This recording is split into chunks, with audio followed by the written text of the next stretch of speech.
So for my presentation, I am going to be talking about the acting out cycle. So what is the acting out cycle? It's a development of 7 phases in which challenging behaviors are shown. And this is just a little clip that kind of has a nice visual to explain. Acting out cycle.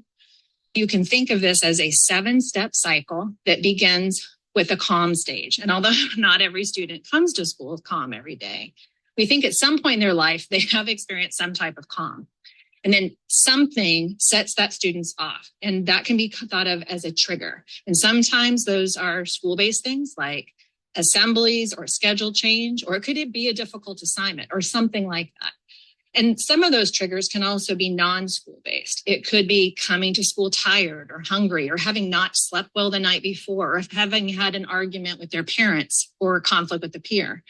And then if those triggers aren't noticed and responded to, then that behavior can shift from signs of agitation and then really ramp up to signs of acceleration. And it's during that acceleration phase that behavior can really ramp up. And that's when it's easy for teachers to begin to notice these concerns when those behaviors are escalating. And for some students, this acceleration phase can last for several minutes. And then left unchecked, it can continue to escalate if it's not nipped in the bud right there. And eventually it creates these peak behaviors when behavior is very, very out of control. And that's when we start to see things like verbal and physical aggression in the classroom in a way that sometimes results in property destruction or harm to others. And then following that, there's a de-escalation and then eventually a recovery phase. So you're going up and then you're coming back down. All right. Hopefully that video visualization was helpful. I also have this other visualization that shows how when the intensity increases and time and the different phases.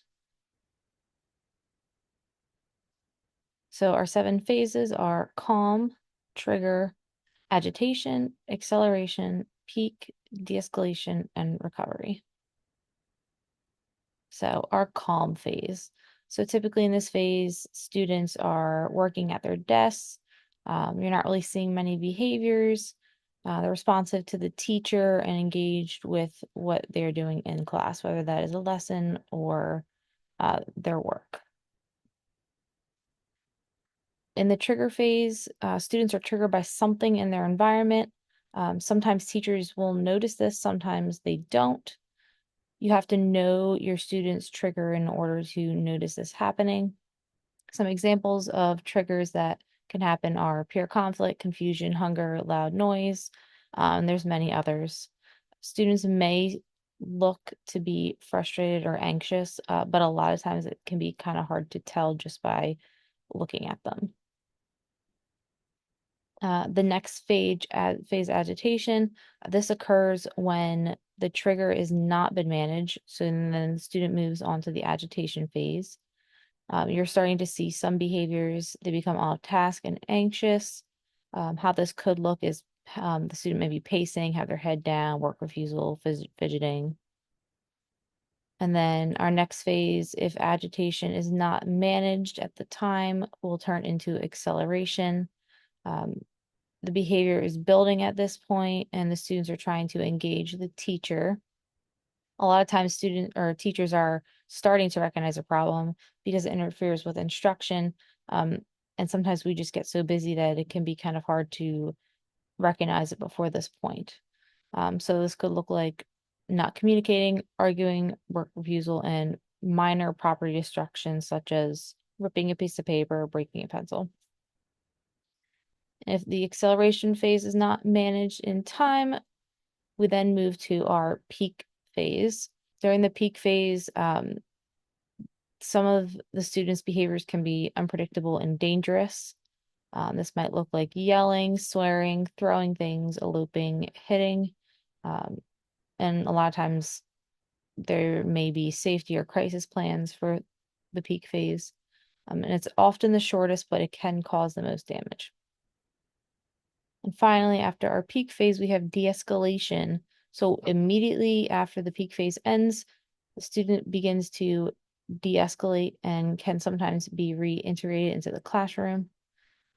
During this phase, students may be withdrawn. They might try to blame others and not take responsibility for their actions.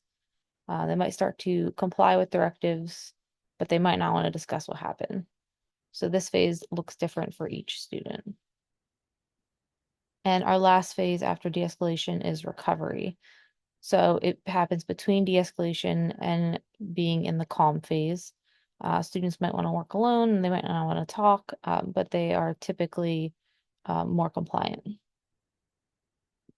So those are phases, and I have an example of what this might look like. So we have student John. If he's in the calm phase, he's working quietly on his assignment at his desk. He gets a trigger of a peer making a loud noise and kicking his desk. That's not managed, so he moves to agitation. Um, the peer's behavior wasn't addressed, so continues. John stops working and puts his head down. If he moves into acceleration and the teacher asks him to get back to work, but he refuses, yells at the teacher, and throws his assignment on the floor. So these are some behaviors that we might see for acceleration. And then John ends up in the peak phase where he knocks over his desk and elopes from the classroom. Once he leaves the classroom, he sits in the hallway and doesn't talk to anyone for 10 minutes. So the peak phase was fairly short, but it was the most dangerous because he knocked the desks over and left. After the 10 minutes is over in de-escalation, the teacher gives him an independent work assignment to complete on his own, and this is usually a lower level assignment, so it's not something he would find difficult. And then once he moves into the recovery phase, John debriefs the situation with his teacher and works independently at his desk before returning to his regular schedule. So some strategies to use during each of the phases that will help you out. Overall, it's just best to stay calm during the phases because if you're not calm, the students won't be calm. Temporarily disengaging with a non-compliant student can help reduce teacher and student frustration. So sometimes it's best to just disengage altogether. So strategies for the calm phase. This is when all the students are doing what's expected of them. You just want to make sure that you're teaching expectations and procedures, prompting for classroom routines. Positive praise is always great. And building relationships with your students is huge. You also want to think about the physical space of your classroom and make sure lessons are engaged because you will be less likely to see behaviors if your lessons are engaging.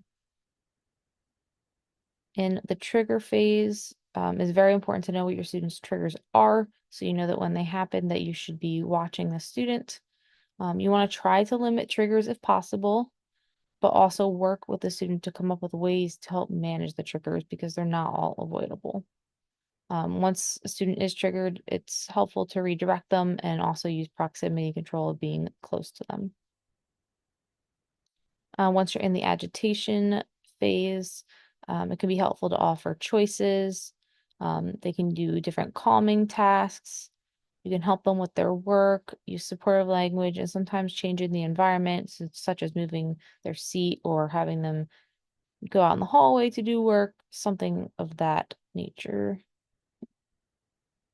In our acceleration phase, you want to offer choices on how work will be completed so students feel like they have some control over the situation. You want to make sure you're prompting and then giving positive reinforcement for compliance. And then breaks can also be helpful. In our peak phase, it's very important to remain calm. I put this on this specific phase because this is the time where it will be the most difficult to stay calm. You want to stop instruction. If you have a safety and crisis plan in place, you want to use it. And if it can be a danger to other students, you want to make sure you're removing them from the classroom. For de-escalation, you want to make sure you're giving the students space, whether the space is in the classroom or outside of the classroom. You're going to continue with the schedule with the other students and give the student a lower level independent activity.